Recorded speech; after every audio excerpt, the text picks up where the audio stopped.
बिस्मिल्लाहिर्रहमानिर्रहीम। अस्सलाम वालेकुम डियर स्टूडेंट्स, उम्मीद करता हूँ आप सब खैरियत से होंगे।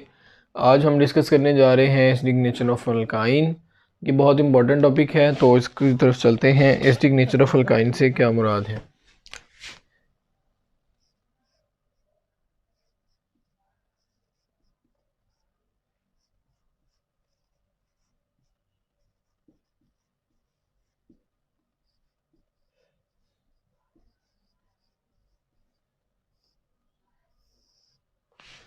एसिडिक नेचर ऑफ अल्काइन से क्या मुराद है? सबसे पहली बात तो हमें ये पता होना चाहिए कि अल्काइन किसे कहते हैं। अल्काइन आपको पता है कि ये वो मेंबर है जिसमें एक ट्रिपल बॉन्ड पाया जाता है कार्बन टू कार्बन। यानी अगर हम लोग इसका स्ट्रक्चर देखें तो इसमें carbon to carbon triple bond पाया जाता है। और ये आप बहुत अच्छे तरीके से पहले जानते हैं कि जो वो कंपाउंड जिनमें carbon to carbon triple bond पाया जाता है उनमें हाइब्रिडाइजेशन जो होती है वो sp होती है। तो इसमें हाइब्रिडाइजेशन कौन सी है? sp hybridization. अब आप जैसा कि जानते हैं, हम अल्कीन से स्टार्ट करते हैं। अल्कीन में तमाम कार्बन के दरमियान जो हाइब्रिडाइजेशन है वो sp3 होती है। और अल्केन में तमाम मेंबर के दरमियान जो हाइब्रिडाइजेशन है वो sp3 होती है। और अल्कीन में तमाम मेंबर के दरमियान हाइब्रिडाइजेशन sp2 होती है। और अल्काइन में sp हाइब्रिडाइजेशन होती है। अगर आप एक एनालिसिस करें यहाँ पे तो आपको पता चल जाएगा sp3 के अंदर sp में 2 में और sp के अंदर जो करैक्टर है s का वो इंक्रीज हो रहा है। यहाँ पे जो आपके पास ओवरऑल 4 ऑर्बिटल हैं उन सब का करैक्टर कितना है? 100% है। और इसमें से सिर्फ जो s है वो 33% है, जबकि यहाँ पे तीनों का 100% है। और इसमें से सिर्फ s जो अकेली है यहाँ पे 25% होगा, क्योंकि 4 ऑर्बिटल हैं तो चारों मिलके 100% बना रहे हैं। इस वजह से 25% s करैक्टर है। s का जो करैक्टर है वो 25% है। जबकि जो sp2 है इसके अंदर s का करैक्टर कितना है? 33% है। और जो आपके पास sp है इसके अंदर ओवरऑल 100% है ये, लेकिन s केले का जो करैक्टर है वो कितना है? 50% है। अब आप यहाँ पे एक चीज़ पे बड़ा अच्छे तरीके से एनालिसिस कर सकते हैं कि जैसे जैसे हम अल्केन से अल्काइन की तरफ आते हैं, यानी हाइब्रिडाइजेशन sp3 फिर sp2 फिर sp हो गई है, तो जैसे जैसे हाइब्रिडाइजेशन sp3 से sp होगी वैसे वैसे s करैक्टर 25 से इंक्रीज होकर 50% हो जाएगा।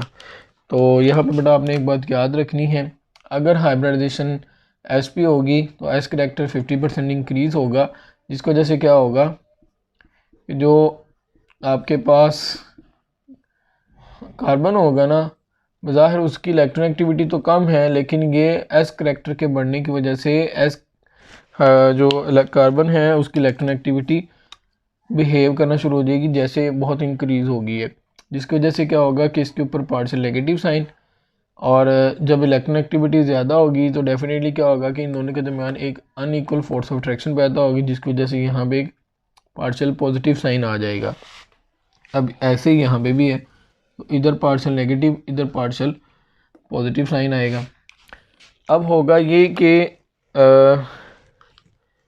जो हमारे पास ये कार्बन है ये इस हाइड्रोजन के इलेक्ट्रॉन को अपनी तरफ अट्रैक्ट करेगा, जिस वजह से इन दोनों के दरमियान अनइक्वल फोर्स ऑफ अट्रैक्शन पैदा होगी।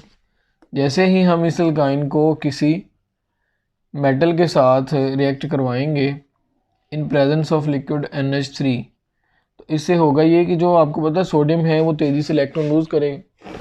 जब सोडियम तेज़ी से इलेक्ट्रॉन लूज़ करेगी तो हाइड्रोजन वही इलेक्ट्रॉन लेने के लिए इस कार्बन को छोड़ देगी। नतीजा क्या होगा कि ये हाइड्रोजन और ये हाइड्रोजन आपस में मिलके क्या बना देंगी? हाइड्रोजन गैस बना देंगी। और यहाँ पे इस कार्बन के एक साइड पे जहाँ पे पहले हाइड्रोजन थी वहाँ पे एक सोडियम आ जाएगा, या वहाँ पे सोडियम अटैच हो जाएगा।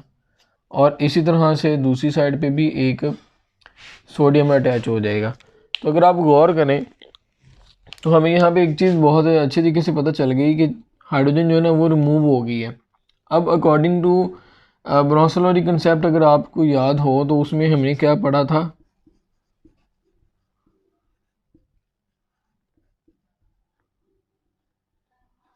ब्रोंसलरी कंसेप्ट के मुताबिक जो आपके पास हाइड्रोजन इसकी एसिड की जो डेफिनेशन है वो कुछ इस तरह से होगी। N acid is a substance, N acid is a substance that can donate a proton. Proton mean hydrogen के ऊपर पॉजिटिव चार्ज जब होगा तो उसको भी हम प्रोटॉन कह सकते हैं।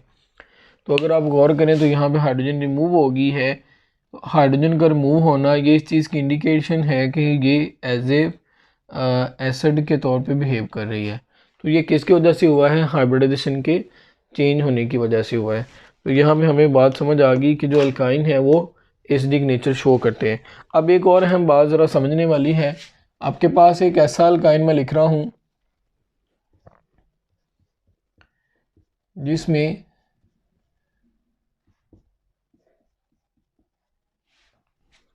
हाइड्रोजन है ही नहीं, यानी यहाँ पे अगर आप देखें तो आपके पास ये जो carbon to carbon triple bond है यहाँ पे हाइड्रोजन मौजूद नहीं है। तो क्या ये फिर एसिडिक नेचर शो करेगी? तो यहाँ पे हम ये कह सकते हैं कि एसिडिक नेचर ये शो नहीं करेगी। यानी आपने याद रखना है कि जो एसिडिक नेचर का करैक्टर है वो हमेशा टर्मिनल अल्काइन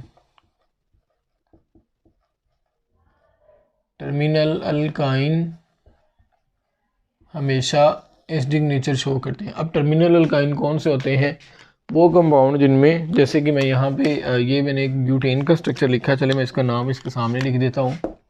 ये आपके पास है 2 ब्यूटाइन। तो ये 2 ब्यूटाइन है, क्या इसमें डबल बॉन्ड जो है ना वो सेकंड नंबर पे है। अगर हम लोग इसके बरक्स एक और मेंबर लिख लें,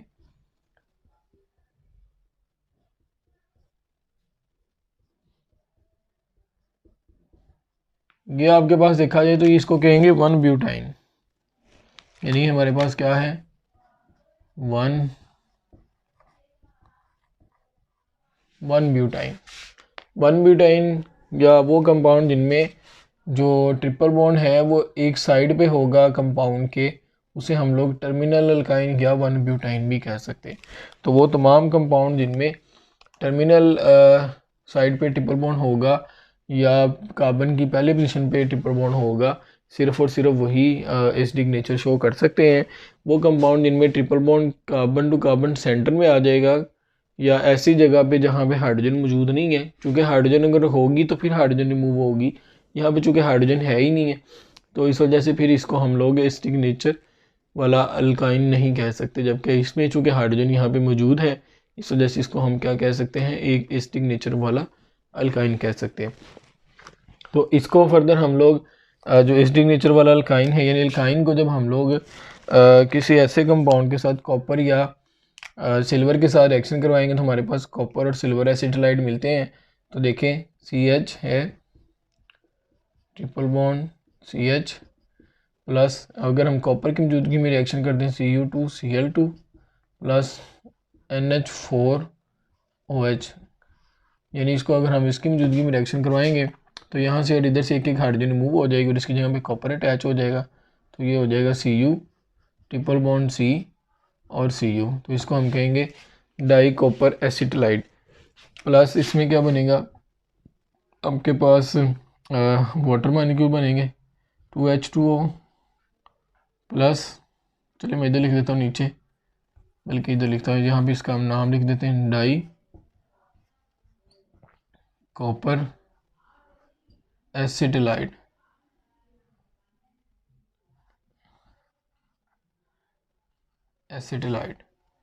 ठीक है, प्लस इसमें आपके पास अमोनिया गैस बनेगी और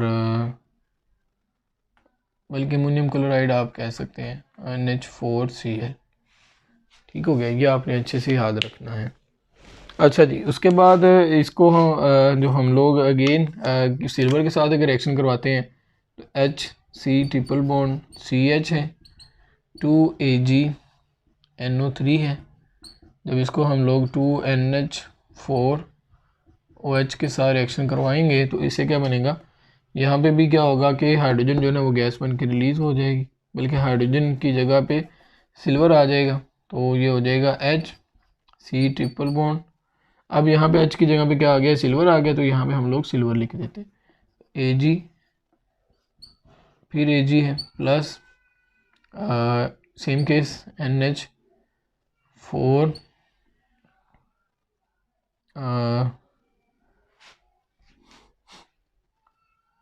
NH4NO3 अमोनियम नाइट्रेट बन गया, और साथ में क्या बन गया, 2 वाटर मॉलिक्यूल बन जाएंगे।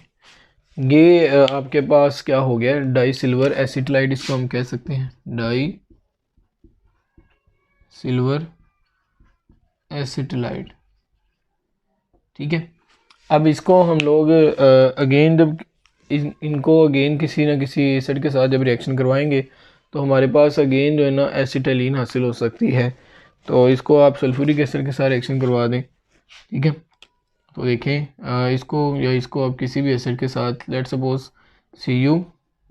C ट्रिपल बॉन्ड है, फिर Cu है, जब इसको आप H2SO4 के साथ रिएक्शन करवाएंगे, ठीक है, कंसनट्रेटेड फॉर्म में, तो इससे क्या होगा कि आपके पास ये 2 मॉलिक्यूल आप ले लें तो ये हो जाएगा CuSO4 प्लस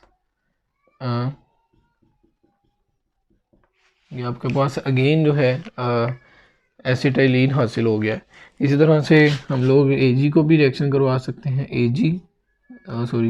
कॉपर, इसके साथ ट्रिपल बॉन्ड है, फिर Ag है, तो अगेन आप इसको H2SO4 के साथ चलें रिएक्शन करवा दें तो क्या बनेगा, या HNO3 के साथ बल्कि रिएक्शन करवा दें, तो किसी भी एसिड के साथ करवाया जा सकता है। तो हम इसको HNO3 के साथ रिएक्शन करवा देते हैं, HNO3 के साथ रिएक्शन करवा दिया हमने, तो इससे क्या होगा AgNO3, ठीक है, और इसके साथ आपके पास HC ट्रिपल बॉन्ड और CH, यानी अगर आप देखें तो यहाँ पे हमारे पास अगेन जो है एसिटाइलिन हासिल हो गई है। तो ऐसे कंपाउंड को हम लोग जो है ना आयनिक पर्पसेस के लिए, या ये कह लें कि केमिकल पर्पसेस के लिए इसको इस्तेमाल कर सकते हैं। अच्छा, एक और अहम बात जो आपने यहाँ पे याद रखनी है वो ये है कि ये एक तरह का टेस्ट भी है कि अगर किसी कंपाउंड के अंदर ट्रिपल बॉन्ड मौजूद है या एसिटाइलिन के अंदर ट्रिपल बॉन्ड मौजूद है, तो अगर हमने यानी कंपाउंड के अंदर ट्रिपल बॉन्ड की डिटेक्शन करनी है तो डिटेक्शन करने के लिए हम क्या करेंगे, सिल्वर नाइट्रेट और इसी तरह से जो आपके पास कॉपर एसिटाइलाइड है, जब इसको आप अगेन किसी सल्फ्यूरिक एसिड के साथ रिएक्शन करवाएंगे तो इससे क्या होगा कि हमारे पास अगेन ट्रिपल बॉन्ड वाला मेंबर हासिल हो जाएगा। तो ये एक टेस्ट है, यहाँ मैं लिख देता हूँ, टेस्ट फॉर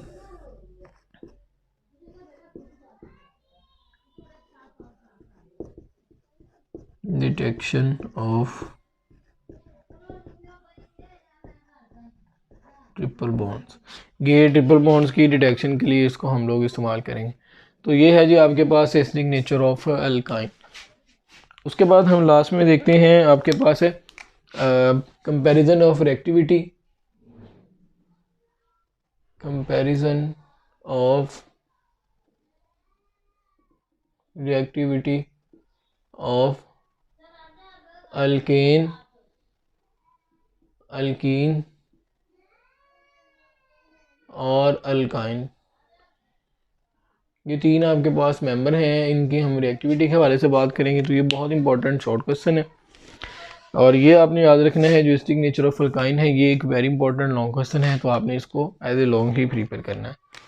अब देखिए आपके पास अल्केन है, तो सबसे पहले तो हम अल्केन के बारे में जानते हैं। अल्केन जो है उनके अंदर सारे बॉन्ड सिंगल होते हैं। यहाँ मैं उसके पहले मेंबर का स्ट्रक्चर ड्रा कर लेता हूँ। तो आपको पता है कि के अंदर पहले नंबर पे सारे सिग्मा बॉन्ड पाए जाते हैं। सिग्मा बॉन्ड जो क्या होते हैं,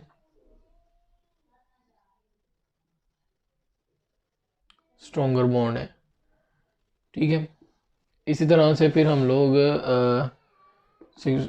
नंबर 2 पे आपने याद रखना है कि इनमें कार्बन और हाइड्रोजन कंपेरेबल हैं। कंपेरेबल से मुराद ये कि उनकी इलेक्ट्रॉन एक्टिविटी करीब करीब है, तो इनकी वजह से ये क्या है, नॉन पोलर है।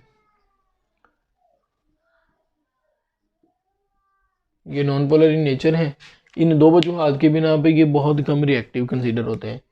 अगर हम लोग एल्कीन को देखें,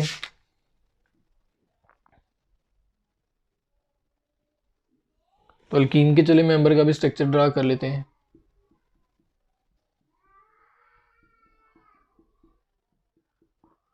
इसके अंदर एक सिग्मा बॉन्ड है,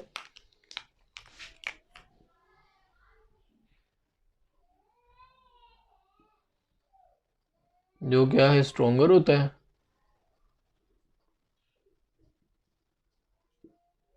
और नंबर 2 पे आपने याद रखना है इसके अंदर दूसरा क्या है, पाई बॉन्ड है, जो आमतौर पर सिग्मा के मुकाबले में क्या होता है, वीक बॉन्ड माना जाता है। तो इसको थोड़ी सी एनर्जी मिलेगी, तो इस वजह से क्या होगा कि ये बहुत तेज़ी के साथ रिएक्शन कर जाएगा एज़ कम्पेयर टू एल्केन।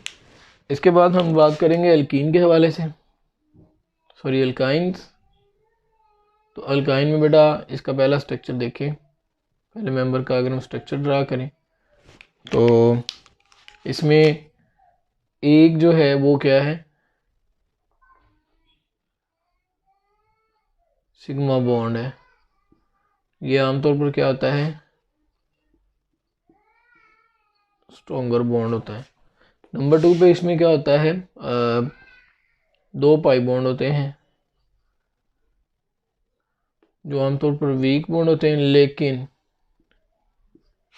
लेकिन ये है कि चूंकि इलेक्ट्रॉनिक क्लाउड की इनके ऊपर बहुत बड़ी एक तरह का इलेक्ट्रॉनिक क्लाउड इनके ऊपर बहुत बड़ा होता है, इस वजह से क्या होता है कि इनकी reactivity as compared to alkene क्या होती है, कम होती है। क्योंकि दो पाई बॉन्ड आ गए, तो पाई बॉन्ड की वजह से इनके ऊपर एक इलेक्ट्रॉनिक क्लाउड होता है, जो आपने sp3 हाइब्रिडाइजेशन, sp2 और sp हाइब्रिडाइजेशन के अंदर आपने डिटेल में डिस्कशन की हुई है। तो यही वजह है कि अगर हम रिएक्टिविटी के लिहाज से कंपैरिजन लिखें तो सबसे ज़्यादा हमारे पास कौन से रिएक्टिव हैं, अल्कीन्स हैं। उसके बाद आपके पास आ जाते हैं अल्काइंस, और लास्ट पे आपको याद रखना होगा कौन होते हैं, अल्केन। यानी ये हमारे पास अल्केन, अल्कीन और अल्काइन की रिएक्टिविटी है, जो आपने अच्छे तरीके से याद रखनी है। उम्मीद करता हूँ कि टॉपिक आपको बहुत अच्छे से समझ आ गई होगी। मज़ीद इस तरह के टॉपिक्स हासिल करने के लिए मेरे चैनल को लाइक करें और अपने दोस्तों के साथ शेयर करना मत भूलिएगा। बहुत शुक्रिया।